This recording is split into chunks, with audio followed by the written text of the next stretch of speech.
Buenas noches a todos. Hoy vamos a dar inicio a la primera sesión asociada al componente de pruebas como tal. En esta noche pues vamos a trabajar una de 3 sesiones, van a ser 3 sesiones, digamos por recomendación técnica, que están asociadas al tema de lo que tiene que ver con la prueba de razonamiento cuantitativo.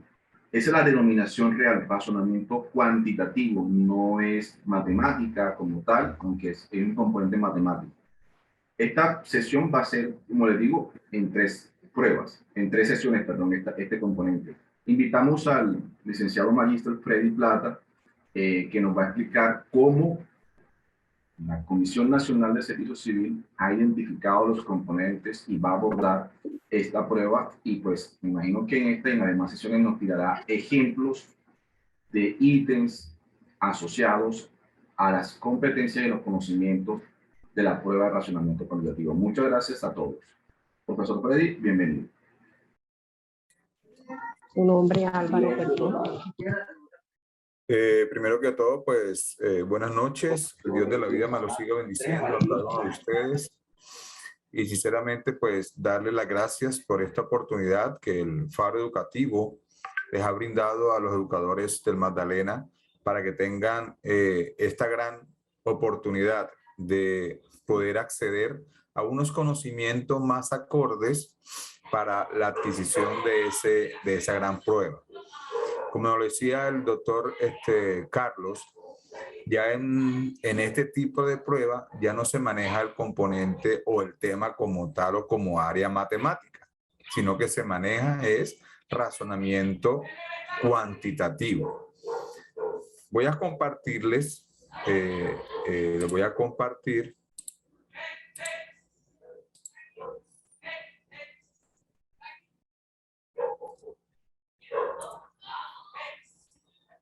¿Lo están viendo en su pantalla? Disculpen. Sí, señor. Sí, señor. Afirmativo. Sí, señor. Sí, afirmativo. Está bien. Sí, señor. Afirmativo. Sí, señor. Muchas gracias. Como nos lo decía nuestro coordinador, está dividido en 3 sesiones. El objetivo de Faro Educativo es brindarles a estos docentes o futuros docentes de la rama pública unos ítems o diversos conocimientos que podemos adquirir y tener, como dice uno, un as bajo la manga para poder identificar ese tipo de pregunta que podemos resolver y encontrar en cada uno de estos procesos. El razonamiento cuantitativo, según la definición que el IFES ha adoptado, es el conjunto de elementos de las matemáticas, sean estos conocimientos o competencias que permiten a un ciudadano tomar parte activa e informada en los contextos social, cultural, político, administrativo, económico, educativo y laboral. ¿Qué quiere decir esto, mis queridos compañeros? Que el ministerio quiere identificar qué tipo de docentes o qué tipo de participantes, porque no solamente son docentes los que estamos aquí, qué tipo de participantes pueden tener ese gran componente matemático. El razonamiento cuantitativo encierra todos estos elementos y como tal le van a servir a ustedes para poder obtener una solución a cada una de estas preguntas. ¿Ya? Entonces, ¿por qué le mira desde el punto de vista del contexto social? Porque es que este razonamiento es como una solución de problemas. Se pueden presentar actual problemas de cualquier tipo. Nos pueden salir preguntas hasta de las famosas elecciones que acabamos de tuvir el 19 de junio. Nos pueden salir preguntas del tipo cultural, de todos los enfoques del entorno que estamos nosotros resolviendo como tal. Nos pueden salir preguntas de tipo del famoso COVID, que hace 3 años nos ha acompañado en el mundo, y de ese referente ¿qué es lo que hace el IFE? Toma, adopta la información, la situación y la convierte en un razonamiento cuantitativo. ¿Qué es lo que debemos tener en cuenta para resolver este razonamiento cuantitativo? Las competencias. ¿Qué competencias debe manejar un participante para poder resolver razonamiento cuantitativo? No son competencias a largo plazo, son competencias ya que usted vio en su carrera de bachiller, primaria, secundaria, inmersas en todos los contextos o los contenidos que les observaba, que les daba su profesor de matemáticas. En ese entonces se manejaban estos elementos. Entonces, la primera competencia es de interpretación y representación. Es uno de los componentes más eficaces que tiene el razonamiento cuantitativo, donde dice que el estudiante comprende y transforma representaciones de datos cuantitativos o de objetos matemáticos en distintos formatos, en textos, tablas, gráficas, diagramas y esquemas. Es la que uno conoce naturalmente en matemáticas como estadística. Generalmente casi el 90% de las preguntas de este contexto o de esta competencia son estilo de gráficas. Ahora lo veremos con unas preguntas que vamos a trabajar. ¿Me están escuchando? Disculpen. Sí, señor. Sí, bueno. se escucha bien. Sí, señor. Sí, señor. Claro que sí, profe, se me está escuchando. Listo. Sí, se escucha.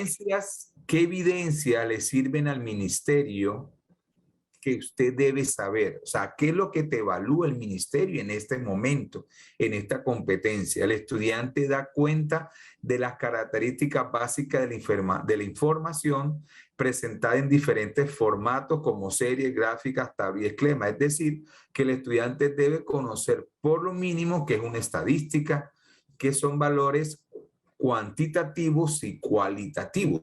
Ahora vamos a ver muy someramente algunos conceptos que les van a servir a ustedes de poder, no es memorizar, de poder interpretar, que esta competencia es de mucha aplicación para estas pruebas.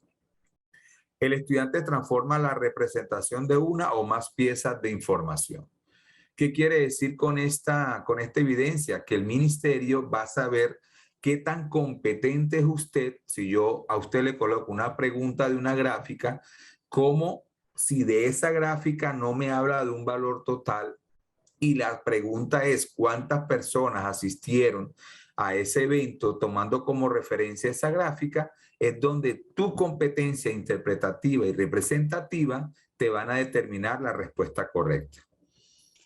Generalmente el tema de estadística en bachillerato es muy poco debido a los muchos contextos o contenidos, perdón, debido a muchos contenidos que se tienen que dar. Entonces, la parte estadística es muy poco elevada teniendo en cuenta diferentes procesos. La otra competencia que también vamos a trabajar es la formulación y ejecución. Frente a un problema que involucre información cuantitativa, el estudiante plantea e implementa estrategias que llevan a soluciones adecuadas. Por ejemplo, una gráfica. Hay una gráfica. La gráfica tiene unos valores puntuales. Recuerden que toda gráfica en un plano cartesiano tiene parejas ordenadas. Ahora lo veremos con ejemplos. Entonces, partiendo de esa gráfica, ¿cómo usted puede convertir esa información cuantitativa, la puede plantear en una ecuación? Teniendo en cuenta estos elementos, usted sea capaz de poder formular y ejecutar cierta información cuantitativa que te va a dar la solución de la pregunta que te están haciendo. ¿Qué debe conocer el estudiante en este momento? El estudiante diseña planes para la solución de problemas que involucran información cuantitativa y esquemática. El esquemática no quiere decir que siempre va a ser un plano cartesiano. Él te lo puede presentar por medio de un dibujo. Él te lo puede presentar por medio de unas barras. Ahí es donde el estudiante tiene que ser competente de cómo convertir o ejecutar esa información y llevarla a una ecuación. El estudiante resuelve un problema que involucra información cuantitativa o esquemática. O sea, todo lo va a llevar a que usted sea capaz de poder convertir una interpretación por medio de una formulación. Hay diferentes tipos de fórmulas, como usted ya lo sabe. Si usted mira una gráfica y es una línea recta, estamos hablando de una función lineal. Más adelante, ya para la segunda sesión, les voy a dar unos tips que vamos a tener en cuenta o algunos conceptos básicos que debemos tener en cuenta para poder ser más competentes el día de esa famosa evaluación. Y la tercera competencia es la argumentativa. O sea, ¿qué conocimientos básicos tiene usted para presentarse a la prueba? Eso es lo que te pregunta el IFES. ¿Qué conocimientos? El estudiante valida procedimientos y estrategias matemáticas utilizadas para dar solución a problemas. Es decir, de pronto un compañero lo hace por el método de la suma, el otro compañero lo hace por el método de la multiplicación. Recuerden que la suma es la abreviación de la multiplicación es la abreviación de la suma. Pero mi contexto, mi competencia argumentativa, yo lo manejo desde el punto de vista matemático en la suma. De pronto otro compañero lo hace desde el punto de vista de la multiplicación. Todos estos argumentos son los que facilitan el desarrollo de cada una de estas competencias. ¿Qué evidencias debe saber el estudiante para poder llegar a esa competencia? El estudiante plantea afirmaciones que sustentan o refutan una interpretación dada a la información disponible en el marco de la solución de un problema. El estudiante argumenta a favor o en contra de un procedimiento para resolver un problema a la luz de criterios presentados o establecidos. Y el estudiante establece la validez o pertinencia de una solución propuesta a un problema dado. Entonces, cuando el estudiante tiene una competencia argumentativa, es decir, tiene todos los conocimientos claros, es de vital importancia que él lo sepa identificar y utilizar esas diferentes estrategias, porque en las matemáticas o en el razonamiento matemático no hay una solución única. Yo les digo a ustedes, conocen a Santa Marta, si yo estoy en Bonda y me voy a trasladar al Rodadero, yo lo puedo hacer por mototaxi, lo puedo hacer por taxi, lo puedo hacer por buseta, lo puedo hacer a pie. Entonces, miren las diferentes maneras de cómo llego de Bonda al Rodadero. Lo mismo sucede con el razonamiento cuantitativo. La estrategia que usted utiliza para obtener ese camino para llegar a la solución es lo que te da la competencia. Ahí donde usted aplica la competencia y obtiene una solución más sabia que van a llegar al mismo resultado, pero que se pueden presentar diferentes procedimientos. Estos procedimientos son netamente lógicos. Teniendo en cuenta la veracidad o la pertinencia de esa argumentación, nos va a dar a nosotros diferentes aplicaciones para darle solución a este proceso. Les comento que yo estuve como están ustedes ahora. Yo soy estudiante, yo soy docente distrital. Yo concursé la primera vez en el 2005 y también me tocó prepararme y también hice varios procesos para tener un mayor manejo. Entonces, estoy a nivel de que ustedes van a aprovechar esta oportunidad que el Faro Educativo les va a brindar, está brindando, y van a tener una mejor adquisición de algunos conceptos que les van a servir para obtener esa gran meta que es ingresar al estamento educativo. Cuando el ministerio plantea situaciones cotidianas, como se lo dijimos al empezar la clase, hay que tener en cuenta el tipo de contexto en la cual nos estamos haciendo referencia. Vamos a encontrar preguntas de tipo familiar o personal.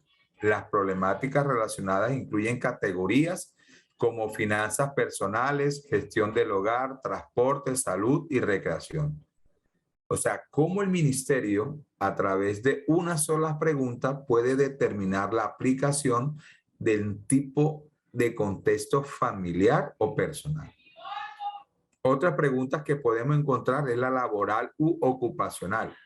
Involucra tareas que se desarrollan en el trabajo, siempre y cuando no exijan conocimientos o habilidades técnicas propias de una ocupación específica. Por eso es que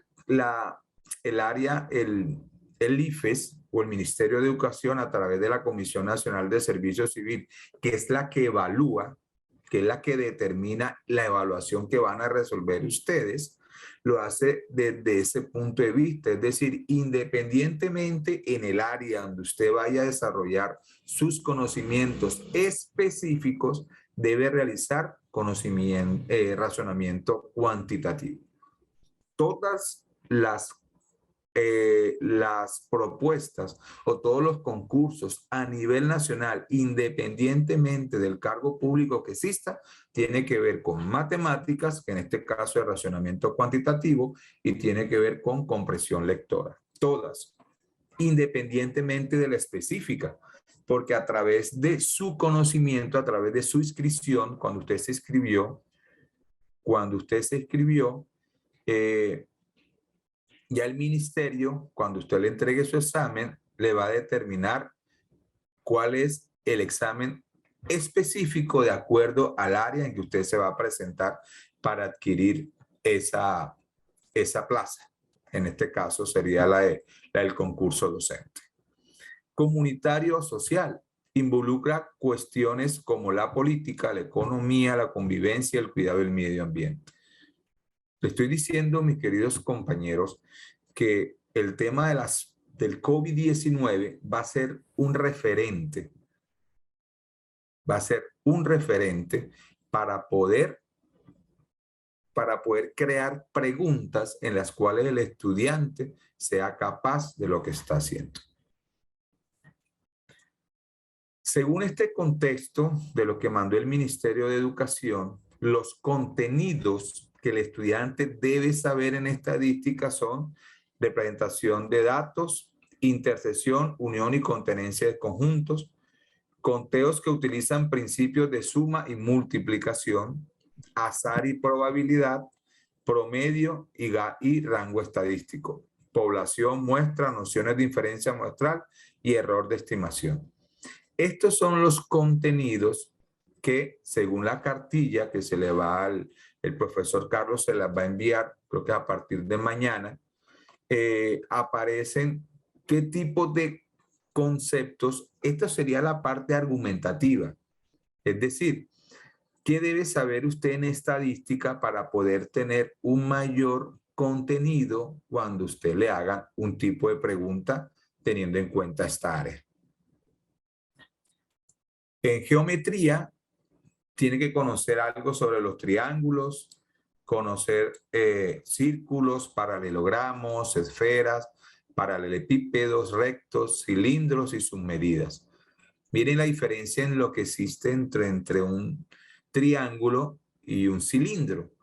Los triángulos, los paralelogramos y los círculos se dan en medidas cuadráticas, metro cuadrado, segundo cuadrado. Eso significa que estamos hablando de una superficie. Ya cuando la pregunta le habla a usted de un cilindro o de una esfera o de un paralelepípedo recto, ya estamos hablando de un volumen. Eso quiere decir que va al metro o centímetro cúbico. Esa diferencia de esa argumentación es lo que el IFES, a través de la comisión, le pregunta a usted. ¿Qué tan competente es usted en manejar estos temas? Relaciones de paralelismo y ortogonalidad entre rectas, desigualdad triangular, sistema de coordenadas cartesianas. Con respecto al sistema de coordenadas, recuerde que es un plano cartesiano, es X, Y. Toda pareja ordenada puede ubicarse en un plano bidimensional, X y Y. Menos mal que no trabajaron la parte tridimensional, que son X, Y, Z. Ya eso sería para aquel profesor que fuera a postularse para matemáticas, porque él va a tener una de razonamiento matemático y una que es específica al área que él se va a presentar.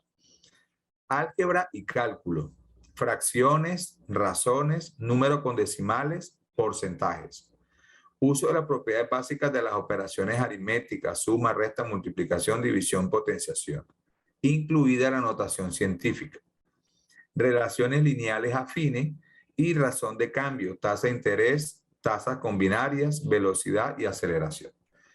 Entonces, mis queridos compañeros, ya usted teniendo esta información, usted puede en sus ratos libres buscar esos textos, colocarlo en YouTube y ahí le aparecen millares y millares de videos.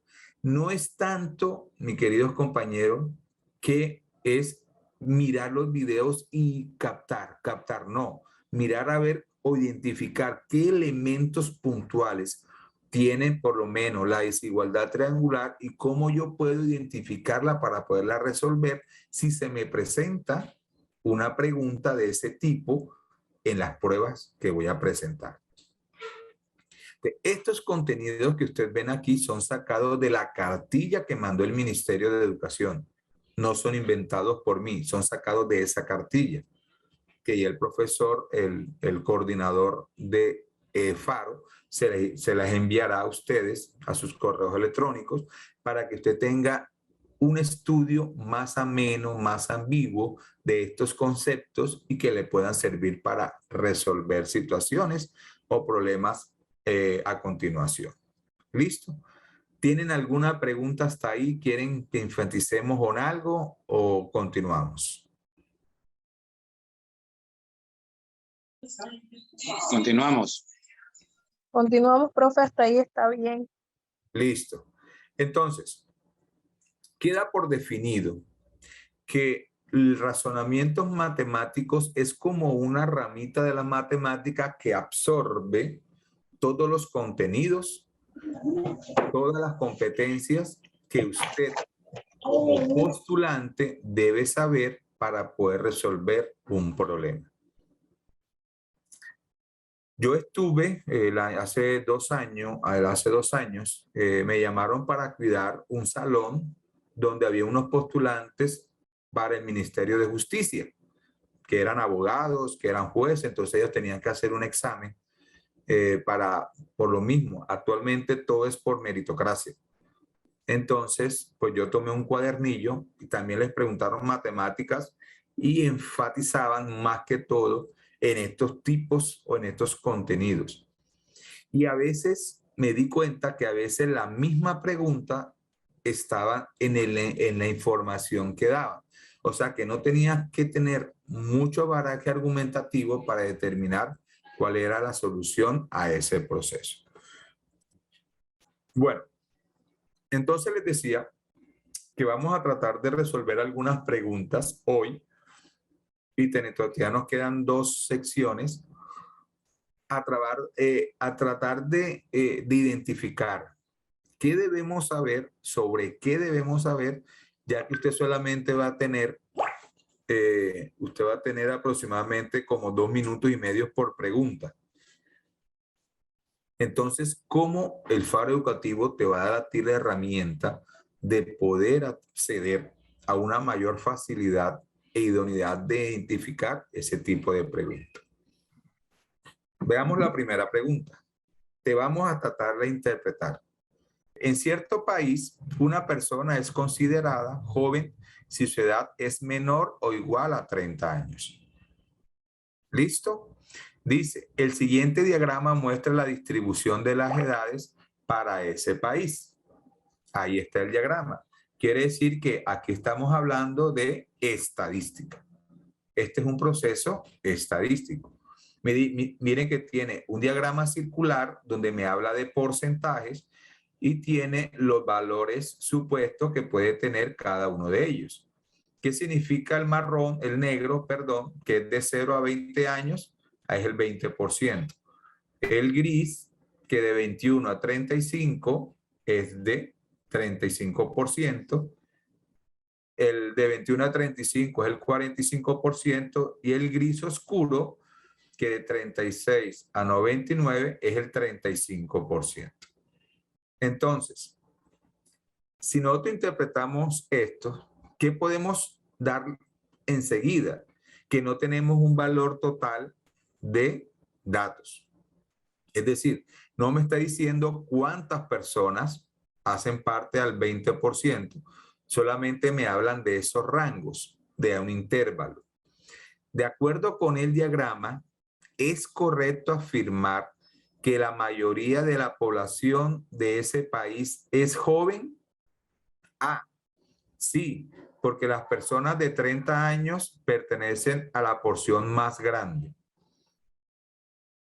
B, no, porque se desconoce la proporción de personas entre 31 y 35 años. C, sí, porque las personas jóvenes corresponden al 65% de la población. Y D, no, porque todas las porciones del diagrama son menores del 50%. Ahora, si nosotros interpretamos, recuerden que aquí en el razonamiento cuantitativo, la columna vertebral de este desarrollo son las competencias. Entonces, de acuerdo con el diagrama, es correcto afirmar que la mayoría de la población, de este país es joven. ¿Cuál creen ustedes que es la respuesta correcta? Yo pienso que es la C. La C, profe. La C. Para mí la respuesta correcta sería la B. La A. Entonces, estamos oscilando entre la A, la B y la C. La respuesta D, no, porque todas las porciones del diagrama son menores del 50%. Estas son respuestas, como uno le dice vulgarmente, de acomodo. O sea, esa información no me está certificando ninguna veracidad de la distribución. Por lo menos la D queda descartada. Ahora juguemos con la A, la B y la C. Vamos a analizar una por una. Dice, sí, porque las personas de 30 años pertenecen a la porción más grande. ¿Quién más quiere decir? Profe, yo le digo. Dígame. Pues yo digo que es la C, como lo había dicho inicialmente, profe, porque la población joven oscila entre los 0 a 35 años.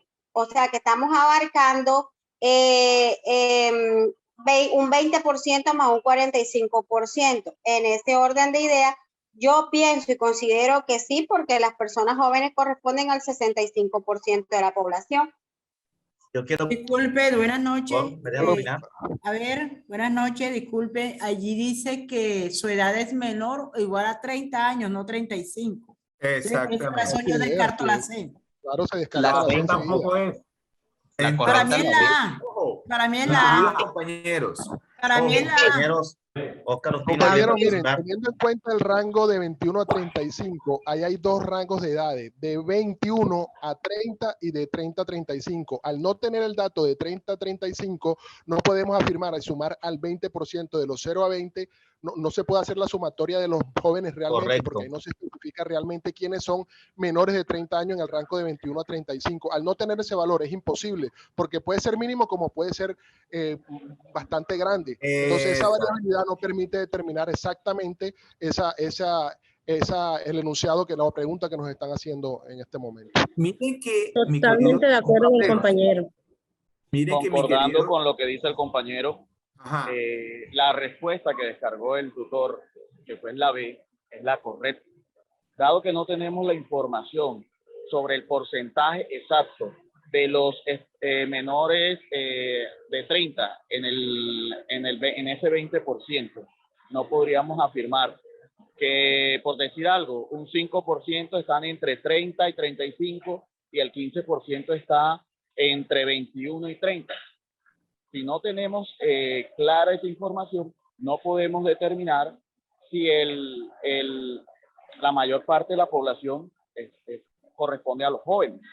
Porque allí podríamos decir que posiblemente si un 15% de esa porción corresponde a personas de 31 a 35, ahí tendríamos un 50-50. Entonces, al no tener claridad con ese dato, entonces no podríamos determinar que la mayoría de la población es joven. La respuesta correcta sería la B. Disculpa, difiero un poco con usted, compañero. Hay que irse al contexto de la pregunta. Y él no está hablando de menor o igual a 30 años. Y el ítem B nos habla de 31 a 35. Por esa razón yo considero que la respuesta es la A. Sí, teniendo en cuenta que dentro del 45% hay muchas personas de 30 años. Pero es que como es información, ojo, miren ahí no se puede determinar qué cantidad. Miren la competencia interpretativa. Dígame, señor Oscar. Que en ese porcentaje donde están los de 21 a 35 años, no podemos determinar qué cantidad pertenecen de 21 a 30 y qué cantidad pertenecen de 31 a 35. Entonces, la información no es completa. No es relevante. Hay que mirar el contexto de la pregunta. Sí. No, está bastante clara. Así que tenemos que contextualizarnos bien. No saben qué cantidad de porcentaje pertenecen a los de 21 a 30 que corresponderían al dato que nos interesa, y tampoco sabemos qué cantidad pertenecen a los que están por encima de 30 hasta 35. Entonces no es suficiente. Entonces la correcta es la B. Definamos en sí la solución de la pregunta. Se descartaron las dos porque el 65% son jóvenes, entonces, pero es que esa interpretación, ese desarrollo, esa competencia de interpretación es lo que a usted, mi querido participante, lo va a llevar a determinar cuál de las 4 respuestas son las más factibles. Estamos oscilando entre la A y la B. Dice sí porque las personas de 30 años pertenecen a la porción más grande. Pero es que si hablamos de interpretaciones, de porcentajes, es muy difícil determinar qué porcentaje de personas están oscilando entre esas edades. ¿Qué sucede? Que cuando nosotros encontremos preguntas de este tipo y no me den un valor total, ojo, un valor total de pregunta, es recomendable que seleccionemos que no se conoce una porción de personas de tal edad a tal edad. O sea, que no se defina la totalidad de las preguntas encuestadas, por decirlo así. Si miramos la gráfica, es un porcentaje. Si miramos los cuadritos, son unos rangos de edades. Por ninguna parte de la gráfica me dicen cuántas personas pertenecen a cada uno de esos porcentajes. Por lo tanto, no se puede... por lo tanto, se desconoce la proporción de personas de cierta edad a cierta edad. Eso es lo que me afirma. Es correcto afirmar que la mayoría de la población de este país es joven porque se desconoce la porción de las personas. No me sintetiza, no me identifica el valor como tal. Por lo tanto, la respuesta correcta es la B. Vamos a ver nuestra segunda pregunta. A ver cómo nos va. Este tipo de pregunta, vamos a analizarla.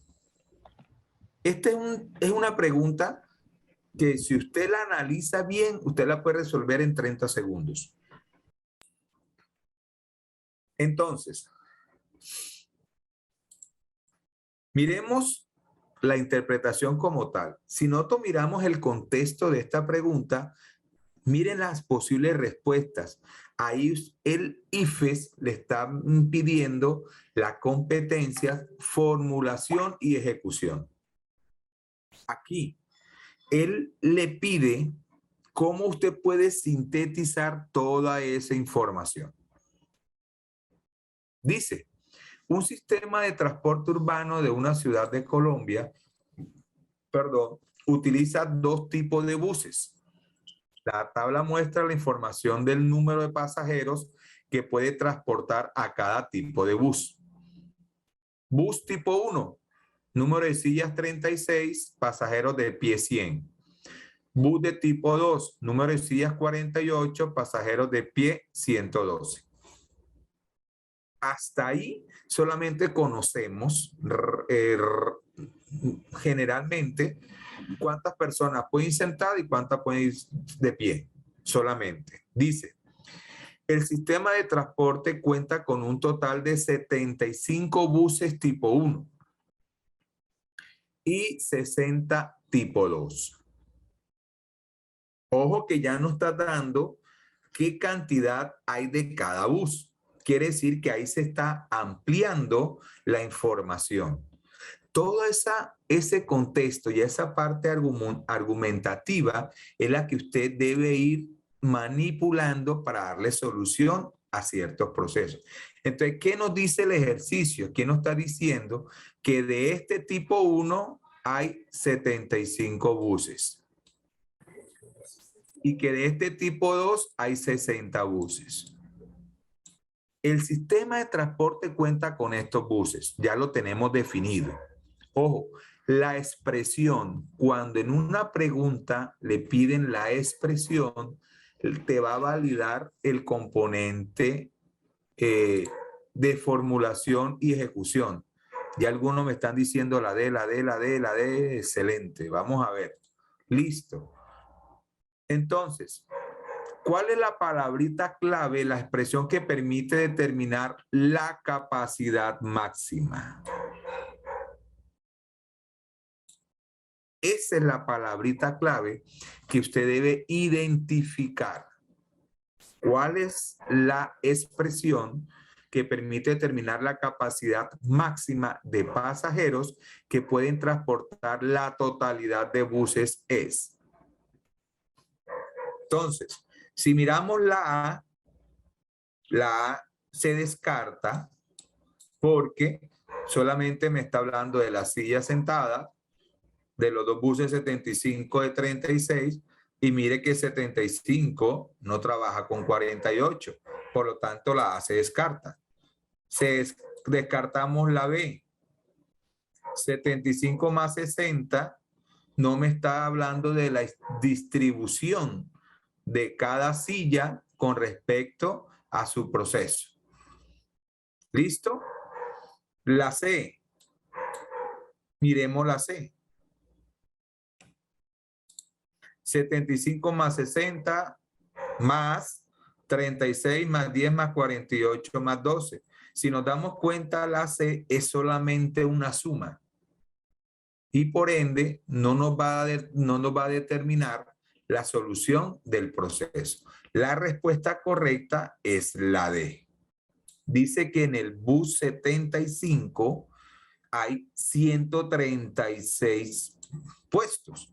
Esa es la capacidad, ¿qué? Capacidad máxima. Por eso, mis queridos estudiantes, ustedes deben determinar ciertos elementos de esas palabritas claves que me van a dar la solución al mismo. Cuando nosotros hablemos de formulación y me habla del valor total, les soy muy enfático en eso, mis queridos compañeros, que hay palabritas claves, que son de ese desarrollo, o sea, que te sirven para poder manejar ciertos elementos. Aquí la palabra clave es capacidad máxima, es decir, ¿cuál es la capacidad máxima de personas sentadas o de pie que pueden llevar los buses? Y eso me lo interpreta la operación de multiplicación. Eso me lo interpreta la operación de multiplicación. Por lo tanto, la respuesta correcta es la D. Pasamos a la siguiente pregunta. Vamos con la pregunta número 3.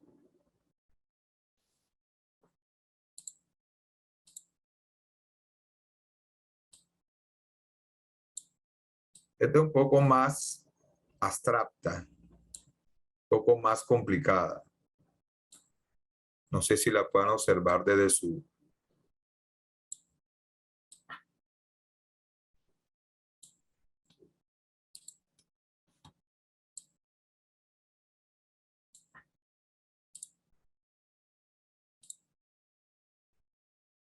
Listo.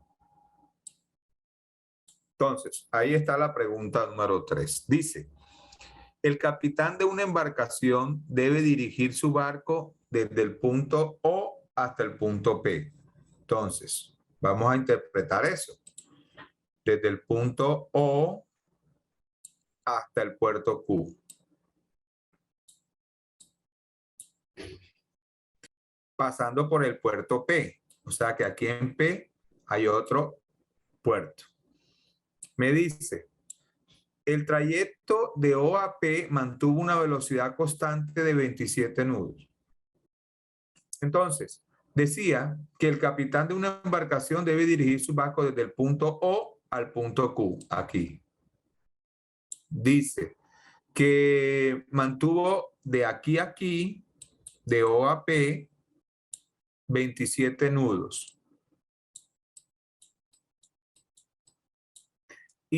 Sin embargo, al momento de zarpar del puerto P al rumbo puerto Q, su velocidad se averió y tuvo que usar un repuesto extranjero que marcó durante todo el trayecto una velocidad de 50. O sea que de aquí a aquí fue de 50 kilómetros por hora.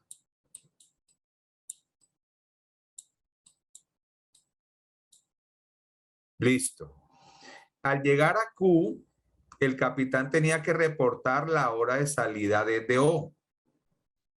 Con tan mala fortuna de haber olvidado mirar la hora cuando zarpó. Siendo que X1, o sea, esto de aquí a acá, yo lo llamo X1. Es la distancia recorrida por el barco desde el punto O. Y X2 es esta. Estoy haciendo la interpretación de esta teoría que está acá. ¿Listo? El capitán realizó el siguiente procedimiento para calcular el tiempo total de navegación sin tener en cuenta el tiempo que duró en el puerto P. O sea, ¿cuál es el valor total de todo este proceso? Dice que X1 vale 27 nudos y que X2 es igual a 50 kilómetros por hora. Entonces, factorización de velocidad. Él dice que X1 más X2 es igual a X1 más X2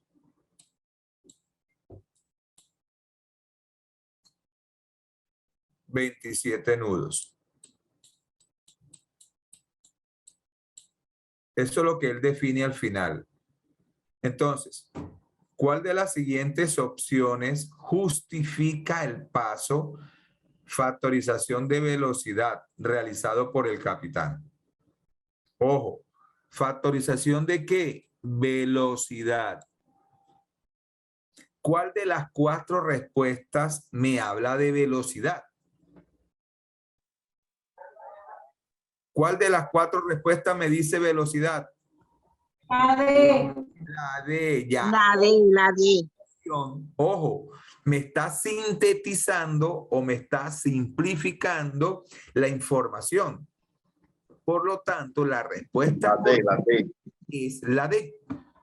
Por eso les digo, mis queridos compañeros, que hay preguntas que en la misma información está la respuesta.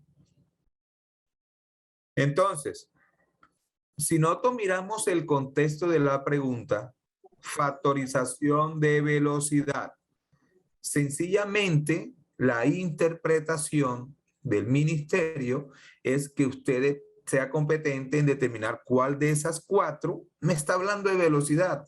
Porque si yo lo miro desde el punto de vista, si nosotros hablamos de nodos y hablamos de kilómetros, son dos cosas diferentes.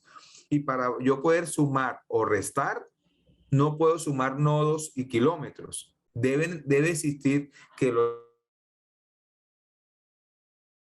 dos elementos tengan sean equivalentes. Por lo tanto, la interpretación a esa pregunta es que la velocidad en la trayectoria de O a P sea igual que la de P a Q. Debido a que el mismo contexto de pregunta me habla de factorización de velocidad. ¿Ok? ¿Tienen alguna pregunta hasta ahí, mis queridos compañeros?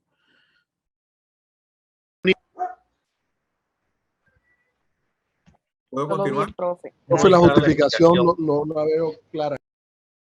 Bueno, lo que pasa, mi querido compañero, es que si nosotros miramos, ojo, justifica el paso factorización de velocidad. Y si nosotros nos damos cuenta, la pregunta A dice transformar nudos a kilómetros. Pero aquí, si nosotros miramos los procedimientos, ahí me está diciendo que yo estoy sumando los dos tiempos, pero uno está en nodos y el otro está en kilómetros por hora. Para que eso pueda suceder, deben ser equivalentes. Y las dos únicas formas que me determina, teniendo en cuenta el contexto de la pregunta clave, que en este caso sería factorización de velocidad, para que yo pueda sumar velocidades de un barco en ciertos puntos, deben ser equivalentes las dos velocidades, independientemente de los elementos que lo compongan. Mira que la velocidad de O a P es de 27 nodos y que la de P a Q está en 50 kilómetros por hora. Pero al poder yo determinar, para yo poderlo factorizar, esas velocidades deben ser totalmente iguales. Le hago un ejemplo sencillo. Si yo tengo por lo menos A, B más A, C. Si yo quiero sumar esto y estos son los elementos compartidos, yo puedo aquí determinar que hay una equivalencia de estos elementos, de las A. Si hay equivalencia en A, yo puedo decir que A es factor de B más C. ¿Por qué? Porque son equivalentes en un elemento común. Aquí me está diciendo que son equivalentes en la velocidad, porque tiene la misma velocidad de O a P y de P a Q. Por eso puedo aplicar la factorización de velocidad y poder darle solución al problema. ¿Ok?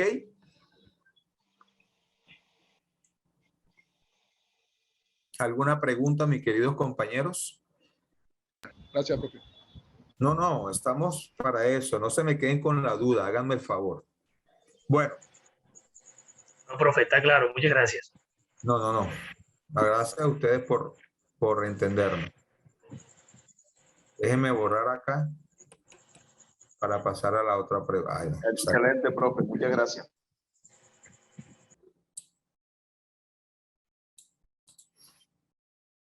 Bueno, la pregunta dice, el curso de 30 alumnos planificó un paseo al zoológico. El profesor jefe recibió cotizaciones de 2 empresas para el viaje en bus. Primera cotización, 5,000 por alumno. Segunda cotización, 135,000 en total para el curso. Una semana antes del paseo, se decidió tomar la segunda cotización. En el día del paseo faltaban 5 alumnos. Quiere decir que ellos determinaron esta. Se fueron por esta cotización. Ojo, una semana antes del paseo, listo. En el día del paseo faltaron 5. O sea que tenemos 5 faltando. ¿Cuánto tuvo que pagar cada uno de los alumnos que participaron en el paseo del curso? Entonces, si ya tenemos, ¿qué debemos definir primero? La totalidad de personas. O sea que tenemos una totalidad de 30 alumnos. Si los 30 hubieran pagado a 5,000, la cuenta daría 150,000. ¿cierto? Todos pagaran de 5.000, pero ellos seleccionaron la segunda cotización, 135.000 en total para el curso. De esos 30, no fueron 30, sino que fueron 25. Pero cuando ya uno llega a un acuerdo, ya no se puede cambiar el precio. Ahora, tenemos que manejar estos elementos teniendo en cuenta la interpretación del proceso. Cada uno de estas identificaciones me van a servir a mí para darle solución a estos elementos. Tener en cuenta cada uno de estos proyectos y así darle solución a esta interpretación. Entonces, identificamos cuánto tuvo que pagar cada uno de estos alumnos que participaron en el paseo del curso. 5.200, 5.400, 5.300, 5.100. Primera pregunta que usted se debe hacer: ¿cuántas personas van a pagar ese monto? Sencillamente, de 25 faltaron 5, 25 personas. Sencillamente, mis queridos estudiantes, una operación matemática es dividir los 135.000 pesos del proceso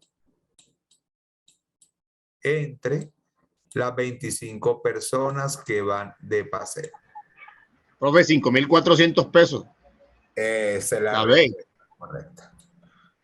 Entonces, si usted se le complica, usted coloca aquí, no puede coger 2 cifras porque mejor con este, coge 3. Perdón. Borrador.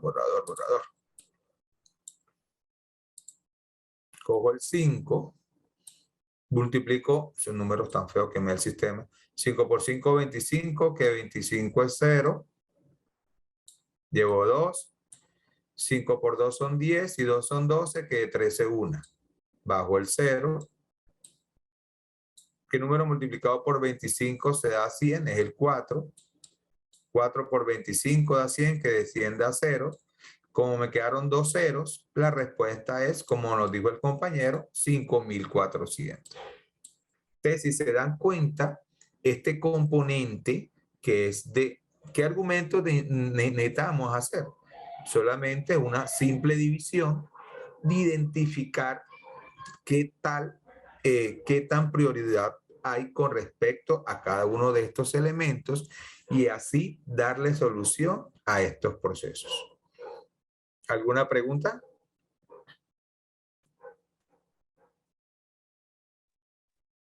Listo. No, profe, este ejercicio estuvo bastante sencillo. No, profe, todo está claro. Interesante. Excelente, profe. Excelente. De los modelos que he visto y he revisado casi como unos 300 modelos de pregunta, y ahí también lo dice el cuadernillo que le va a mandar el profesor Carlos. Lo que más se maneja es la interpretación de las gráficas. Vamos a tener en la próxima clase una media horita de álgebra, de geometría, porque yo sé que recordar que es un área, que es un volumen, que es un paralelepípedo, que es un cuadrado, o sea, hay que tener esa prioridad para poder darle solución a ciertos elementos que se te pueden presentar. Obviamente, esta es una herramienta de cómo poder darle solución así a millares de preguntas que obviamente el IFES tiene en su base de datos. Solamente dice, no, él conecta y él manda y salen todas las preguntas. Dependiendo, hay que tener en cuenta mucho el contexto. Mis queridos compañeros, yo creo que les van a hacer preguntas, como les dije ahora, del COVID, de pronto lo que esté pasando en Ucrania contra Rusia, de pronto el alza en las tasas de la comida. Miren que el contexto que va a utilizar el IFES para este tipo de modelos, este tipo de preguntas son actuales. Entonces debemos estar al día Un poco más. Entonces, van a estar al día con ciertas preguntas que se le pueden presentar. Bueno, mis queridos compañeros, primero que todo, pues darle gracias a Dios por su presencia. Me alegra sinceramente, tuvimos casi más de 300 estudiantes, se ve el interés y me alegra y tenga la plena seguridad que pueden estar conmigo para lo que necesiten. La segunda clase es el 7 de julio entonces ya el profesor Carlos determinará 6:45, dándole prioridad a aquellos que están trabajando. Obviamente la oportunidad debe ser para todos. Dios quiera la próxima clase no seamos 300, sino 500. Decirles solamente gracias, muchas gracias por escucharme, por aprender ese poquito conocimiento que yo sé, impartírselo a ustedes y que los aprovechen en la mejor manera posible.